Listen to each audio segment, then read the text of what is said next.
In '85, he ended up one steal away from a quadruple double after playing just the first 3 quarters.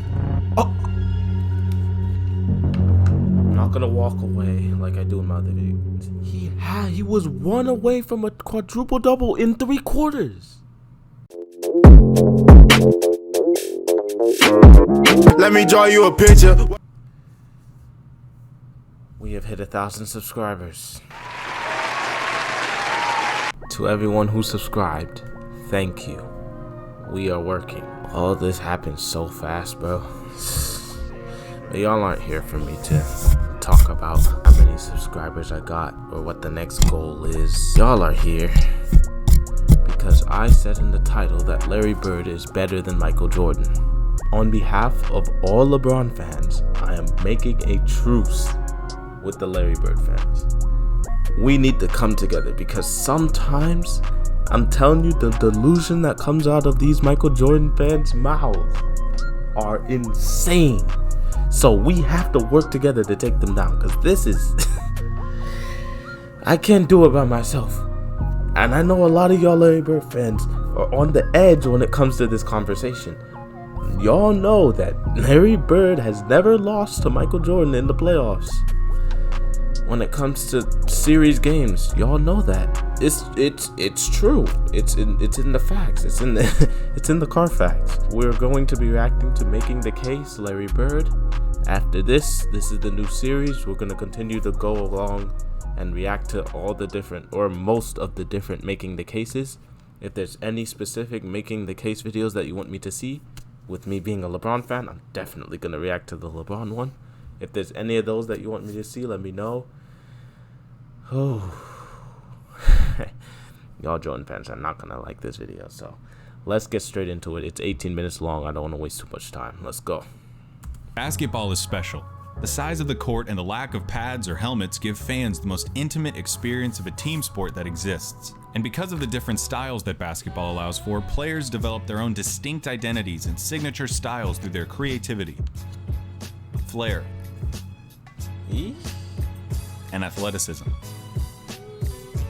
And although no player succeeds alone, the scoring volume and two-way nature of the sport give individual stars a nearly unprecedented amount of control over the flow and outcome of a game. For this reason, players are constantly compared to their peers and to the legends of the past in order to answer the most hotly contested question in the sport: who's the greatest to ever do it? For many, the question is redundant. They believe in only one right answer: their answer. Others might have their own personal stance, but acknowledge one or two alternatives. But I believe that there's much more nuance to the question of greatness and more answers to it than you might think. By my count, there are 8 players in NBA history that have a substantial claim as the GOAT. It's a subjective thing though. I can't give you a definitive answer. All I can do is make the argument. So today, I'll be making the case for Larry Bird as the greatest basketball player of all time. If y'all see my old videos, but Larry Bird is so tough. He's so tough. He's I'm surprised he's not spoken about more in the GOAT conversation. When it comes to basketball, Larry Bird is the smartest, clutchest player to ever play the game. Now, if you don't think that Larry Bird is the greatest basketball player of all time... If you know me, you know that highlight gets me every time. Play the game. Now, if you don't think that Larry Bird is the greatest basketball player of all time, you probably hate that I just said that. Those are the kind of talking head sport cliches that surely impact the game but are impossible to empirically measure. Normally, I'd agree with you, but I think that when you talk about Larry Bird, you see those intangibles become real, palpable results. I wouldn't have said it if I didn't believe it. When Larry Bird was drafted by the Boston Celtics in 1978, the NBA needed saving. Attendance was in the toilet, the league had few marketable stars, cocaine addiction had several players in its grasp, and most damning of all, playoff games were being tape delayed. Playoff games at the highest level of basketball were being put in the back seat for black and white movies and network reruns. But rather than join the Celtics after being taken 3rd overall, Larry Bird decided to return for his final year at Indiana State, a decision that would prove to be one of the most important in the history of the sport. Bird's final year saw the Sycamores tear through college basketball, going 33-0 before the national championship game. Bird, already claimed by the 33 NBA's and most 0. historic and prestigious franchise, had established himself as the generational talent who would inherit the mantle of pro basketball. Indiana State's opponent in the national championship was Michigan State, captained by the immortal Irvin Magic Johnson. The Sycamores lost the championship to the more talented Spartans in the highest-rated game in the history of basketball at any level still to this day. The stage had been set. The next decade of basketball would be defined by the rivalry between the white hick from French Lick and his Boston Celtics and the black Magic and his Showtime Lakers. The rivalry between Bird and Johnson is entwined into the fabric of the NBA and is worthy of 100 documentaries. In this video, though, we're going to be looking at Bird's claim of supremacy. Here's Bird's basketball resume. 3 championships, 3 regular season MVPs, 2 finals MVPs, 12 All-Star selections, 10 All-NBA teams, 9 first team and 1 second team, and the 3 regular season MVPs were 3 in a row. His 3 championships come with perhaps the highest collective degree of difficulty of any player's championships. His 3 MVPs came consecutively, making him only the 3rd player to accomplish the feat, along with Bill Russell and Wilt Chamberlain. His 2 finals MVPs are misleading. He was absolutely the best player on the '81 Celtics, but he was only a sophomore, and his 15 points per game in the finals gave the media an excuse to exact a little vengeance on a legendarily difficult interview. Sounds similar to when LeBron got scammed it's not the finals MVP. When LeBron got scammed from being unanimous MVP because one stupid person decided to vote someone else. His All-Star and first-team selections also come with the caveat that Bird only played for 13 seasons and missed all but 6 games of the '89 season following surgeries on both feet. Injuries are what ruined this man. I can hear you already. A 13-year career, and this guy is supposed to be the GOAT? What color of paint are you huffing, Clayton? Green, obviously. But hear me out. Good one. Bird's career lasted about 2/3 as long as it should have. But what he did in that time was so impressive and so substantial that every basketball fan acknowledges that he's in the conversation as the greatest ever. Doesn't it matter that those 13 years saved professional basketball, delivered a disproportionate amount of memorable moments, defined the golden age of the league, and produced a career by which all other forwards, before or since, are measured? Bird squeezed every drop of talent out in those 13 years and made it seem more like 6'10" shooter. He didn't just leave his fingerprints on Before the game. He left 6'10" so shooters much of his DNA were in popular. the sport that it needed a cigarette afterwards. There's something to be said about the candle that lasts half as long but burns twice as bright. Those 3 MVP years stack up with any other run by any other player. I will put an A+ Larry Bird season up against anyone's. What does an A+ Larry? Let's look at this. 26 points. And this is between 83 to 86. 26 points per game. 1.8 steals, 6.7 assists, 7.9 defensive rebounds. We'll put an A+ Larry Bird season up against anyone's. It's good stats. What does an A+ Larry Bird season look like? A full box score, a blowout win, a nearly undefeated record at home, and a play style that could only be described one way: white. Larry Bird isn't just a white basketball player, he's the white basketball player. To describe Larry Bird's game is to thumb through the Hoops dictionary Best white player and of all pick out time. every cliche about white players. Unathletic, great shooter, good fundamentals, the whole thing. The archetype of a white basketball player is Larry Bird, with one exception. He had an unparalleled understanding of the game of basketball, both as a physical contest and as a mental competition. His basketball IQ infected everything he did and catapulted his career into legend. Bird was a complete player. Jerry West called him nearly as perfect as you can get. He was the league's first great marksman. He could contort his body to shoot from anywhere on the court, regardless of the level of defense. He pioneered the art of the dagger 3 and was the founding member of the 50-40-90 club. At 6'9", Bird's understanding of angles and coordination. Founding member of 50-40-90. led to a higher rebounding average than Patrick Ewing, and it made him an impressively adept finisher in his younger years. In '86, Bird dropped 47 points on the Blazers, playing the majority of the game left-handed. He had a left-handed game, bro. He got so bored. He started playing with his left hand and dropped 47. I'm gonna let y'all fight amongst yourselves in the comments, but I'm gonna be there too. But trust me, it's the argument for Larry Bird being better than Michael Jordan is less crazy than you think. His lack of quick lateral movement meant that Bird didn't do much when it came to slapping the floor and picking up the opposing point guard, but his size and omniscience gave him the ability to body similarly sized players, read defenses like a free safety, and pick off passing lanes with ease. His passing was transcendent, and I'll highlight it later. And of course you need to know that Larry Bird was a tough MFer. He had a superhuman motor and dove for loose balls like a beagle at the park.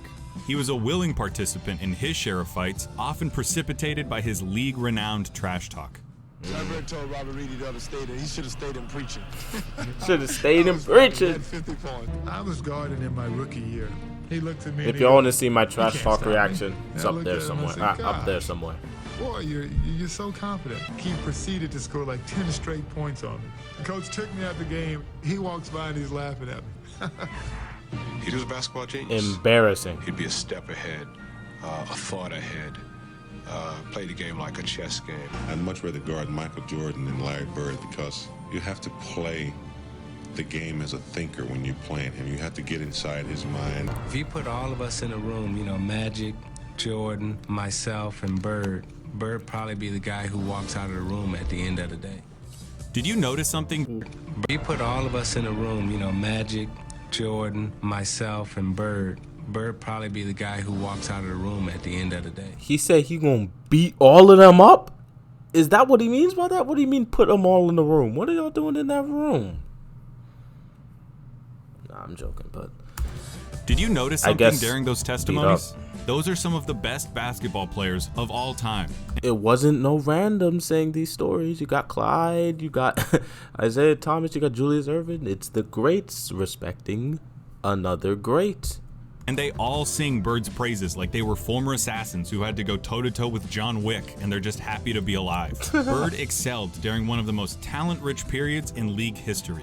The abridged list of his basketball rivals goes like this: Dr. J and Moses Malone on the Philadelphia 76ers, Sidney Moncrief on the Milwaukee Bucks, Isaiah Thomas, Bill Laimbeer and the Bad Boy Pistons, Dominique Wilkins on the Atlanta Hawks, Bernard King on the New York Knicks, Michael Jordan on the Chicago Bulls, Hakeem Olajuwon and Ralph Sampson on the Houston Rockets. This guy was playing in a very talented era. The players that he's going against. And of course, Magic Johnson, James Worthy, and Kareem Abdul-Jabbar on the Los Angeles Lakers. This is an insane time for the NBA. You know how many greats they just named? All right, there's no point avoiding it any longer. We have to look at Magic versus Larry. If you have Magic over Larry, it's because he has 5 rings to Larry's 3, had a peak that lasted about 2 or 3 years longer than Larry's, and had a 2-1 record against Bird's Celtics in the finals. Perfectly legitimate, completely respectable arguments. But in the interest of making Bird's case, allow me to retort. For nearly the entire decade of the 1980s, the Eastern Conference was irrefutably the more competitive conference between the two. Considering the competition, for Bird to have made 5 finals appearances is just as impressive as Magic's 9. As for the head-to-head record responsible for...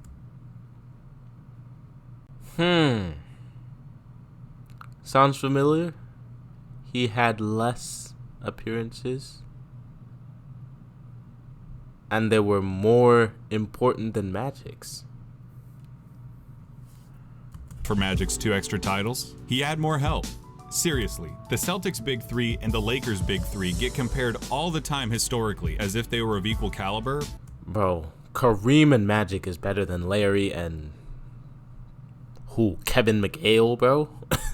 Bro, the Larry barely had any help, bro. Barely. But weren't Magic's accomplices just a step above Bird's? No disrespect at all to Kevin McHale and Robert Parrish, But Kareem was the alpha dog on the 71 Bucks and was the best player for at least 2 of the Lakers' 5 titles. Come on, bro.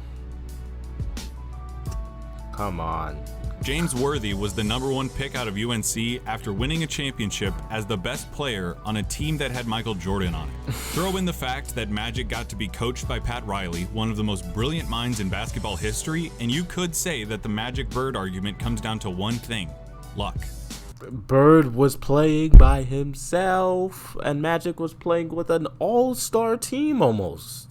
So if their careers come down to luck, the question just becomes who you would rather take. Now, I'm not making this video to tell you why you shouldn't take Magic. I'm making this video to tell you why you should take Bird. Not just over Magic, but over everybody. One thing that helps him is the fact that his play would translate perfectly into the league today. Perfectly. He's 6'10" and can shoot. That's pretty much what everyone's trying to get now. 6'9" sharpshooting forward with eyes in the back of his head who averaged double-digit rebounds in an era against Moses and Lambeer. Insane. He'd gobble up boards as a power forward. He'd be an offensive mismatch against everybody as a small ball center, and his off-ball skills and passing would pair perfectly with the flow of today's game. Add in his competitive mania and 3 generations worth of medical advancements, and we're talking about a player who could have stuck around so long they would have had to rename the league. As you've been watching these clips of Bird, I would hope that you would notice something. He always knows where everybody is.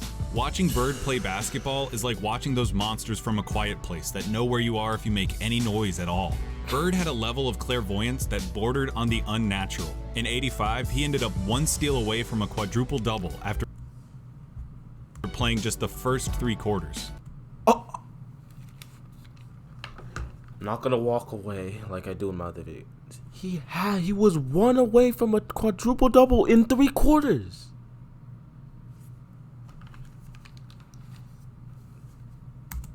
His passing was famously infectious and helped transform the Celtics of the 80s into an Bro, Larry Bird was playing by himself. I don't care, bro. You can say Kevin McHale was the GOAT or some type of great play. Kevin McHale was nowhere close to Scottie Pippen. Deal that basketball teams at all levels are in still terms of shown help. tape of. They moved the ball with precision and intent, always looking for better shots and determined to get the entire team involved in the effort. That fact is almost entirely attributable to Bird and his wizardry with the ball. This acumen also helped Bird become the only player with a GOAT claim to transition successfully into other basketball roles after his playing career. In his 3 years as the head coach of the Pacers, Bird won a Coach of the Year award, coached the Pacers to their first and only finals appearance, and gave Michael Jordan as much trouble as he'd ever gotten in his career in the I never knew this. '98 Eastern Conference Finals. After moving into a front office role for Indiana, he won Executive of the Year in 2012, becoming the only person to have an MVP, Coach of the Year, and Executive of the Year award. On the court or off of it, inside and out, So Larry Bird coached a team that took Jordan to 4-3 against the Pacers that have never been to the playoffs or never been to the finals ever. And y'all gonna diss this man just because he got hurt? Yeah, nah. Larry Bird sees basketball as only he can. That intelligence also lent itself to Bird's defining skill, making the big plays. Remember, NBA players get paid to win games. James Harden is getting paid nearly $40 million this year because he's supposed to help the Rockets win games. Victory can be achieved in a lot of ways, and the win column doesn't care how it happens. As Mark Sinclair once said, "It don't matter if you win by an inch or a mile. Winning's winning." But when your team is down 1 in a crucial playoff game with 8 seconds left, and you need to hit a shot to stay in the series and keep your season alive, that's where players really separate themselves and earn their money. Love it or hate it, it's the players that come through in the big moments that live forever in our memories. Some players, for whatever reason, were never able to do it consistently. Some players were truly outstanding at it. Yeah. Larry Bird was the best at it. Okay. Let's get into it. Larry Bird, the clutchest player. Let's see. I'm not going to give you the stats about his field goal shooting under 2 minutes with a score that's this close, or tell you who has the most buzzer beaters, or any of that. Take that for data. I'm just going to show you clutch moments in clutch situations. 1985 against the Blazers. Bird drops 48 points, including this. down 1 with 2 seconds left. Oh my lord. Oh, pump fake. What dribble? 2 people on me. I'm in the corner. Fake. Fall away. That's tough. That's tough. Okay. That's 1985 against the Hawks. Bird sets the Celtics scoring record with 60 points with shots like these. This was the six. Yeah. Look at the bench. 1986 against the Rockets. Not all of Bird's clutch moments were singular. The bigger the moment, the bigger his performance. In Game 6 of the 1986 NBA Finals, Bird clinches the championship with a triple-double in what he calls the best game he ever played. 2 seconds on the shot clock. That boy just 3? Okay, say less. 1987 against the Washington Bullets. Bird hits one shot to tie it before it's waved off because of a timeout. And then comes back and does Hits it another again. shot to tie it up for real. Insane. Crowd is standing up. It goes now to Bird. Bird goes up top. And then in double overtime, down 1, he does this. It's going to go to Bird. He's got a shot. Get it. And it's got it. In double overtime. It's all over. For 3 years, from 1986 to 1988, the three-point contest knew no other champion but Larry Bird. Still got to drop one here quickly. 14. This is a tie for the money. Yo! Larry Bird! 1987 Eastern Conference Finals, Game 5. Tied at 2 games apiece against the Bad Boy Pistons, this enormous game would put the winner 1 game away from the NBA Finals. The Pistons are up 1 with seconds remaining. The ball goes out of bounds off the Celtics. Isaiah Thomas just needs to inbound the ball to win the game. And he steals it.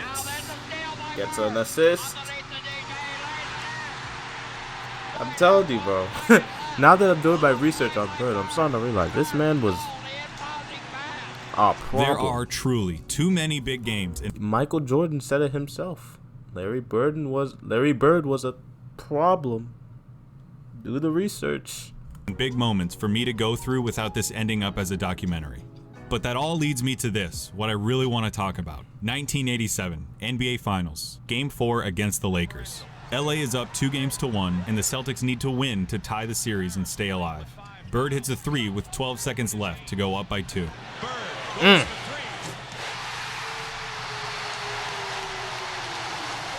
Can't leave him open. Green comes down and gets fouled with 8 seconds left. He makes the first, but misses the second. Okay. LA ends up with the ball with 7 seconds left, down 1 point. Wow. In the low post, being guarded by Dennis Johnson. Byron Scott is in the ball game now. Magic hits this, the baby skyhook. Magic with a hook shot. Scores with 2. 2 seconds left. 2 Down seconds. 1. Dennis Johnson on the inbound. 2 seconds.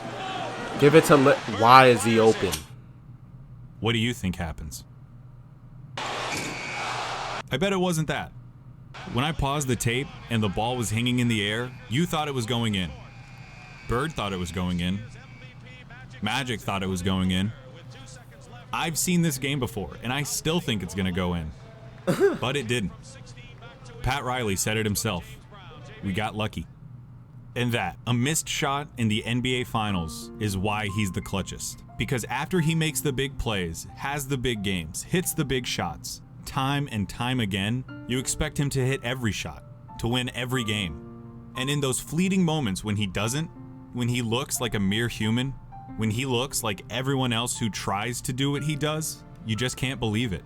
That's what Larry Bird did. He made the big plays so often you thought he was going to make them every time. He helped turn basketball into a global phenomenon, paving the way for every Michael Jordan, Kobe Bryant, or LeBron James who comes through our lives. He played basketball in its purest form and captained a team that is consistently ranked among the greatest of all time. He has the second highest win percentage in the history of the NBA, behind Magic by less than 0.5%, about 10 games. Wow. He was the complete package, a player with no holes in his game whatsoever. They called him Basketball Jesus. Okay. He didn't get. Why do they keep throwing around this Jesus thing? They say, oh, okay, Jordan is Black Jesus. Now they're saying Larry Bird is Basketball Jesus. Bro, get that name without you're doing not. something extraordinary. He saved basketball. and he did it by playing it better than anyone else. Here's Magic at Bird's retirement in 1993.